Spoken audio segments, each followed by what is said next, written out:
Welcome to Tales of Bedlam. I'm your host, Knob Twister. Who forgets to turn the mics on. Yes. And, who was I since we're doing this again? Shoot, I'm your friendly neighborhood sofa sitter. Yes, and we're bringing another nursery rhyme to you. Our second episode. It's bedtime. Nursery rhymes. That's creepy, Dustin. We're also going to be posting this, if you're watching, on YouTube. If you're listening, you can watch it on our YouTube channel. We have a YouTube channel? We do now. News to me. Today we're doing Ring Around the Rosie, or Ring Around the Roses. Oh, yeah. Everybody knows that one. Oh, I think so. Are you going to sing it? Okay, well, the common American version, you mean? Like what one that we would know? knows. Ring around the roses, a pocket full of posies, ashes, ashes. We all fall down. That was lovely. That's the one I know. Yeah. Well, I guess there's lots of other versions, but Yeah, what's it mean? I don't know. What does it mean? It don't mean crap. It's just nonsense. Well, I know that the normal idea was that it's referring to the plague in England in 1665. Is that correct? Is that the answer you were asking or fishing for, Dustin? That's what I was fishing for. And that was nice research, sir. 1665, plague in London. Yeah. When was the other one? There was The Black two. Death. There was two medieval plagues. The Black Death. Oh, yeah, earlier with that Black Death, but I don't have a date for that. 1350. Whoa, that's a long time ago. That's a lot of people died. But it looks like the explanation was that the rhyme referred to a rosy rash. That makes sense. Mm-hmm. And the symptoms of the plague, like the posies, were herbs to help combat the symptoms and or hide the smell, whereas they were also talking about sneezing or coughing, because in the British version, they actually say achoo instead of ashes and ashes, so they say achoo. And they all fall down, of course. We know what that means. And the ashes were the burning of the bodies, because they had to burn the body, the plague victims, to not spread the disease. Is this correct? Yeah, that's the common theory. And that is, that's gruesome. Why would your kids run around? I think it's absolutely correct. Can you really prove me wrong? Well, of course I can prove you wrong. Then go ahead. When was the first recorded recorded publishing of this nursery rhyme? Oh. Did you see that? Yes, I did. I have to find it in my notes, but I know that it didn't appear until the mid-20th century. 20th century? A long time after. How about the 19th century? Oh, no, sorry. The explanation was the 20th century. Yeah. I apologize. You are correct. Yeah, so it was 1881 was the first recorded publishing of it. Mm-hmm. So in between, let's just say it was the 1650 plague. So 200 years, nobody ever wrote, they sang it, and all the kids played that for 200 years before someone wrote it down. That's possible, right? Don't you have maybe something else to make it a little less likely? Less likely? Yeah. You found something that was going to make it less likely than that? Well, I in my research, I found that there were several points. The explanation of the fact that the symptoms described do not quite fit the actual Great Plague, whereas the plague doesn't normally come with a rash. You get big black bumps. And then there was a problem with some of the interpretation of words. Whereas falling down, literally, they think meant a curtsy, not to actually fall down dead. And the ashes in our version, the American version, is more can sometimes be interpreted as a sneeze, and the plague didn't It's that probably, same it was a achoo. fever was the plague, not a cold. Yeah. There is a version of the plague that's airborne and it's nasty. But she didn't But sneeze from it, though. Well, how else do you spread it? Well, maybe it's all the poppies. I mean, all the daisies, the herbs, the ashes in posies? the air. You just had to. This is funny. This is the first time we've ever really did separate research I know on the same This is thing. really hard to and do. we both researched completely different things. No, I have actually a really cool theory in here that you might not have. But That was first, tell me about your amazing discovery on this. I found Yeah. I was researching posies. I thought a posy was a certain type of flower. Like you go down to Home Depot it is, right? and buy a posy. No, there is no such flower as a posy.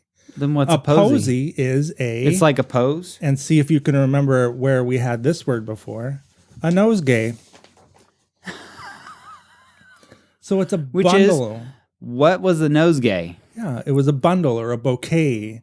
So it was a bundle of flowers or herbs. It was what a posy is. Correct me. I can't remember. A nosegay, like a bouquet, is the French word. So was it the German word was the nosegay, or were we doing a Russian tale at that time? I can't remember. Did we have nosegay? Oh, come on, man. It was Little Redcap. Oh, so it was a German tale. Yeah, she went out to gather a nosegay while the wolf was distracting her. So it's actually It's a bundle just of flowers. Yeah, So it could have been any flowers, really. Flowers or herbs. And it was just meant to smell nice. It was used as like perfume. They put them in their chamber pots. Well, that would make more sense with the pooped inside. roses or Rosie. Ring around the roses. It could be a bouquet Pocket full or a of nosegay a nosegay of roses. Very good. I bet Dustin. you're it's gonna be concentration camps, isn't it? Nope. I'm gonna read some of this so I don't mess it up. But so, folklorist Philip Hiscock, with a more likely suggestion that the nursery rhyme probably has its origins in the religious ban on dancing among many Protestants in the 19th century. Oh, no, I did read that. Yeah? Oh, crap.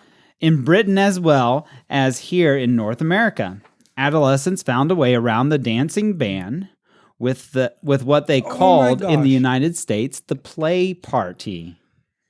Did you forget this? The very first time I sat down to do research on this, I ran across that, and I didn't write it down, but I was thinking, holy crap, it was medieval Footloose. Ah, yes.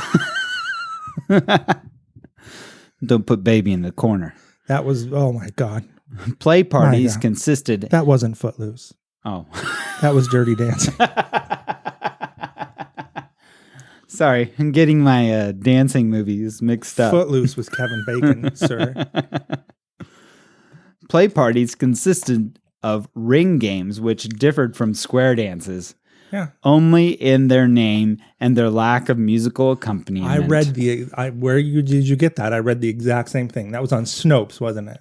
No, I found that on Mental Floss. Oh, I read that Mental Floss magazine paragraph. Huh. It was about the square dancing. Well, maybe it was just, copy pasted in. from Snopes. What's Snopes? Snopes is where you go to find out if something's true or not. Is this a lie? You go to Snopes.com. That's and cool. They tell you. Well, I thought that was kind of a cool little... Oh, man. But I forgot it's to jot it down. But actually, it's not sad. I like that a lot better than I do the death and dying. So I'm going with that one. Well, the other one that I found was that you had another one? Yeah, that it was about the concentration camps in World War II. Huh? But this is predates that. Exactly. Well, that's why it's not true. But this was the reasoning was Rosie, they'd prick their fingers and then draw circles on their face with the blood to make themselves look healthier. So a Rosie circle. Posies was again to cover the smell of death, and then the ashes were the furnaces. Oh. Boo, right? So, I mean, it was a good Oh, theory. so like the Jews and other people that were in the concentration camps would put blood on their face to make themselves look healthier? Like rouge. How would that help them? I don't know. But That sounds... was the theory I read. It sounds more like a bunch of emancipated clowns roaming Emancipated? around. No. Emaciated. Emaciated. They definitely weren't emancipated. They wanted to be emancipated. But yeah. And of course, that's debunked because it was written... That's bad. Was we shouldn't published be in laughing 1881. when we're talking about the Holocaust. Well, I don't think it was funny, but it was funny what you said about it. Gosh. Anyways, we're definitely World War we're II falling wasn't down until the 1940s, right? So it couldn't have been about that. No, I don't think so. But hey, take some more drugs and make up some more theories. I think that was the tinfoil hat club that came up with that one. Probably time traveling Nazis, I guess. I don't know. Did you find any other versions? Well, like on Wiki, they have several versions for the different languages. It seemed like all the languages had it slightly tweaked. But the one from the British version, it's 2 verses. So you have ring a ring o' rosies, a pocket full of posies, a shoe, we all fall down. Cows in the meadows, eating buttercups, a shoe, we all jump up. And to that, I kind of go with the ban against dancing, because that sounds like kind of like a dancing game. You could pass it off as a game. I like that theory a lot better. You sing it and you dance around in a circle. Yeah. That's the whole point of it. It's nice. It's nice. We should dance. I'm not dancing with you. I found all kinds of versions that they were all different, but they all start with the ring around the Rosie or roses. All right. Pots full of posies was one. Pocket full of posies. A bottle full of posies.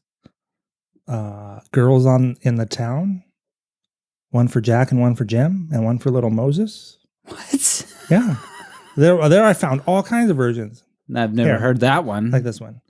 Ring a Rosie, a bottle full of posy. All the girls in our town, ring for little Josie. Or ring a roses, a pocket full of posies. One for Jack and one for Jim and one for little Moses. A Tisha. Whatever that means. Oh, this is my favorite one. Because the end of it doesn't make any sense. Ring a roses, a pocket full of posies. Upstairs and downstairs in my lady's chamber. Husher, cuckoo. Husher, cuckoo. I think it's a little cuckoo. That was but at first, the first part, Gome, published in the Dictionary of British Folklore. The first part kind of reminded me of maybe hush, hush, running up and down the stairs with my lady who... Now you're getting a little weird. Well, I don't know. Anyway. Cuckoo. That is our nursery rhyme for this month. Oh, thank God that's over. If you thought that was pretty cool, we'd like you to share it with your friends on YouTube and wherever you get out there and connect with friends and family. Let them know about this amazing podcast now on YouTube. Do it right now. Good night. Bye.